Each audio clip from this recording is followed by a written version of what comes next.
Alright guys, TacticalRab again today. I hope you're all doing well and enjoying your day so far. Welcome back to VALORANT News. FNS has revealed his opinion on who the best player in VALORANT is right now after many great performances at the lock-in event, and with the VCT Americas coming up very shortly indeed. Which players are in the conversation, or is it mainly players from Fnatic after their great performance a few weeks ago? Very much enjoyed your thoughts in the comments. Hit the like button if you enjoy. Subscribe if you're new as always, I'd greatly appreciate it. First of all, updates on the VCT Pacific side. The numbers for viewership for day one. Zeta, Direct at about 227,000 peak viewers. Pretty good stuff. Zeta, of course, the Japanese scene, always going to bring the viewers. Unfortunately for them, their team isn't particularly good now compared to what it was, maybe a year or so ago when they were very competitive. Even champs last year, Zeta, they had a pretty tough run of teams that they played. They might have gone further without it, but it does seem like since the Chamber nerf and Laz not being on the Chamber, they really haven't been able to hit their form as they did before. But also T1 Global Esports, lots of viewers for that one as well. I will unfortunately ruin all your days though by mentioning this, because we talked about the UI yesterday, or the graphics, and there were some discussions like could they improve it, should they improve it, all these other things. People also notice that the spike here in the middle of the screen is not perfectly centered. Look at this.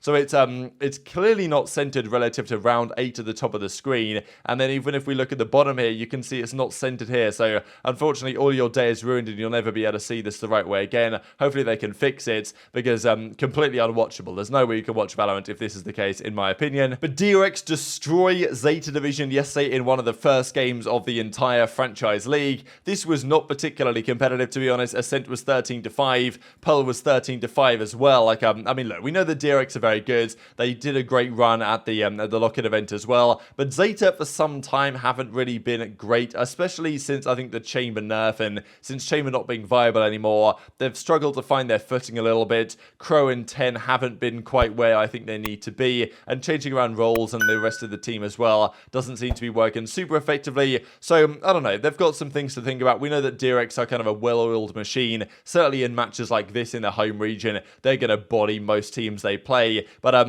yeah, Zeta and the Japanese region was so competitive, and I think they need to get back to that point swiftly, just because of course Masters is in Tokyo, probably in part because how good Zeta were last year, how much support they had, and I'm sure the Japanese region is very much hoping that by the time Masters comes around to Tokyo, Zeta qualify, first of all, which is obviously not a guarantee at the first place. They need to for their home crowd, and also can play well in front of the home crowd, because that's what's really going to make that event, is Zeta qualifying and doing well. Maybe they're still good and DRX are just like way too good, which is also possible as well. T1 also took down Global Esports. Very competitive series, this one in the end. T1 got the job done for the first time in some time, and of course some former Cloud9 members going on here. Autumn is their coach, and then Zeta was slaying out this series hard. They made an interesting change right with their intro coming in for Ban at one point. So Lotus, they played with Ban, he went 11-11, and then Haven, they played with Ban, but the first map they played with intro. So pretty interesting stuff they've got going on that team. But yeah, Sire player here, formerly of the Guard as well from last season. But yeah, Global Esports did well. Game 2 they won it 13-4, crushed them on the Haven, impressive performance, and but then Game 3 Lotus, they just about got the job done. So competitive series. Zeta was on fire though, and very interesting team. I guess they're representing India here, Global Esports, but I mean their team is very much varied in terms of demographics. But it's good to see all these teams looking relatively competitive early on in that region. It's not far to go until the European scene starts kind of shortly, and then the Americas right at the start of April, right after the mid-season face-off in Challengers concludes. Then the kind of franchise league begins in the Americas, which is coming up rather shortly indeed. So just to mention what's happening so far the regular season, not much of course has gone on, but we can see these are the 10 teams, and this is how it will go around the world with the regular season beginning. DRX and T1 take the top spots for now, then Detonation, Gen.G, RRQ, Talent, Team Secret, Paper X still to play. But look, think about it, right? Only 3 of these teams qualify through for Masters at the end of the day, and Zeta need to be one of them really, or Detonation, another Japanese team. But it's going to be very competitive down there to actually make that happen, given the fact that DRX are almost certainly going to be one of those teams qualifying and going through. Another update for you guys on the Loud drama. We saw yesterday that Loud were complaining, and for good reason, that there was some organization in North America that let them down big time on accommodations and a training facility for them to compete out of for the franchise league beginning shortly in NA. So this was cancelled, and there was a lot of frustration about it, and I think the rumor was from Sadok at the time that the organization that had let them down was not a franchise organization. This could either be an organization not even involved involved in Valorant, like, it could be any organization really, or maybe more likely some sort of tier 2 organization, because I think specifically said it's not a franchise team or not a partnered team. So, maybe that implies that it's a tier 2 team, basically, which may or may not be the case. And some people were saying, oh, it's got to be the Guard. The Guard will let them down because they've run out of money, they promised it, and now they've run out of money and it's not going to happen anymore. And there was a load of finger pointing going around. Everyone was like, looking at this org, is this org doing the damage? Is this org doing the damage and all this stuff? Turns out, though, the story was entirely the opposite of what you might expect, with the Guard actually bailing them out. So, Loud Gods comes in the replies here and says, hey, just want to add that without the Guard, we wouldn't be able to be training right now. After this unfortunate incident, they were super prompted, so either they were prompted into doing this, or they were super pumped, I guess, I don't know, to help us with PCs for the time being. We are super grateful for them. So really cool stuff that it seems like the Guard stepped in, despite the fact that they've run out of money or whatever. They actually had the resources, the facilities, and the PCs to help out Loud for the time being and allow them to actually, compete for now. This seems like for the time being, seems like a bit of a short-term solution until they can figure out something more long-term to get themselves sorted there in the Americas. But good stuff, all things considered, right, that the Guard managed to find a way to step in and help this to happen, despite the fact that the Guard will probably cease to exist after this season concludes, based on what's happened with their ownership group effectively deciding, esports, it's not going to work out, it's time to go. But in the other regions, we're also not far away at all. Som says it's 1 week away today for NRG until their first game of the split, so no streams, time to dial in again. So NRG looking to get ready, and we'll speak about FNS here in a second. The other comment here from Ye quickly, who replies and says, it'll be back soon, trust, who basically saying that his stream will be back in operation relatively shortly. We saw him stream a few days ago, then he stopped, and we want him to stream just because you want to get the juicy intel, right? I want to know what Ye's up to, I want to know where he's going next, what his plans are,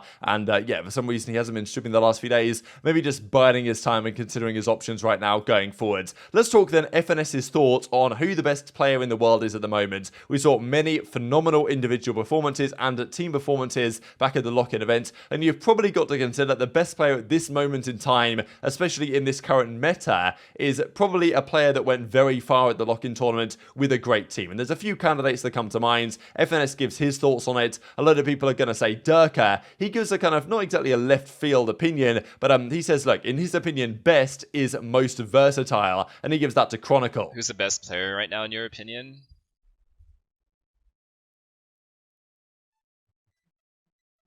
I think Chronicle is the most versatile player, which to me means best.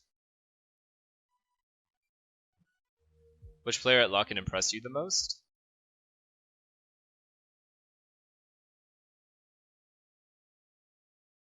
I'm glad Austin had a good tournament though, Crashies, because I think he became more recognized as like a top player. Do you think Leo is insane? Yeah, obviously. Very good.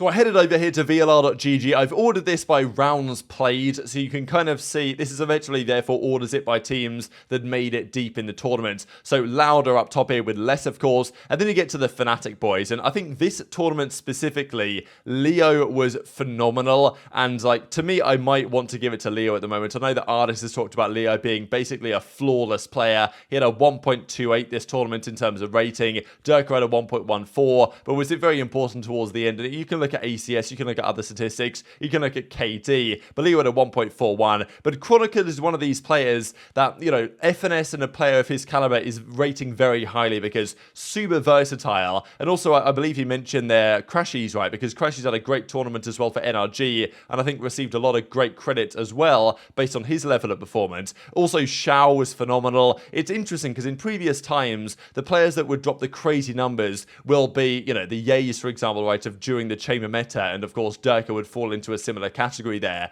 But in terms of purely best player, it doesn't always come down to that, especially in Valorant when the amount of agents you can utilize is so important. Your consistency as a player is very valuable as well. It's not just about raw aim and ability, and it's not just about the numbers and the KD and the impact numbers theoretically, but it's about other factors that actually help your team to win and set up your teammates to be the best they can be. So I always find it interesting to hear relative, pro players' opinions, because for years we hear pros, they say, oh, you know, no, it's not Yay, it's not TenZ. They're aimers, but, you know, there's more to it than just aiming. And it's not like Yay is a bad decision maker, or not like TenZ is a bad decision maker, but in terms of like an all-around game and an all-encompassing performance, players like Mako, players like Leo, Chronicle, or even Shao, I mean, Shao's numbers for these tournaments were absolutely outrageous, are certainly in the conversation as well. We scroll further down, we see other great performances from other players, but of course these guys played less matches in the tournament. So we can get down to Ethan on Evil Geniuses, for example. He had a good tournament at a 1.21 rating, but didn't play that many rounds, all things considered. And the same story there for Cloud9 as well. So very much interested your thoughts on that in the comment section below.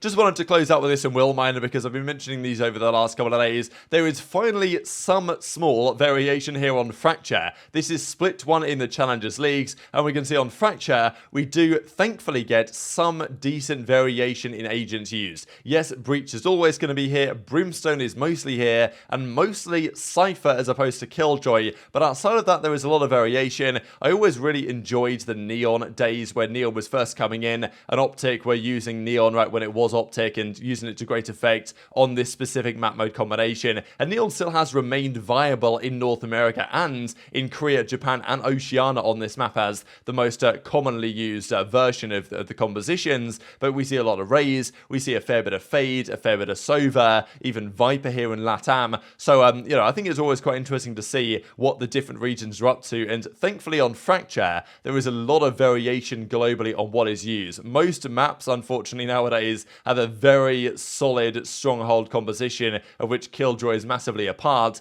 but thankfully Fracture is, I think, more entertaining than some to watch in a competitive sense, and even KO isn't used all the time, as we sometimes see elsewhere. But very much interested your thoughts in the comments below. Hit the like button if you enjoyed, subscribe if you're new, take care, and I'll see you next time.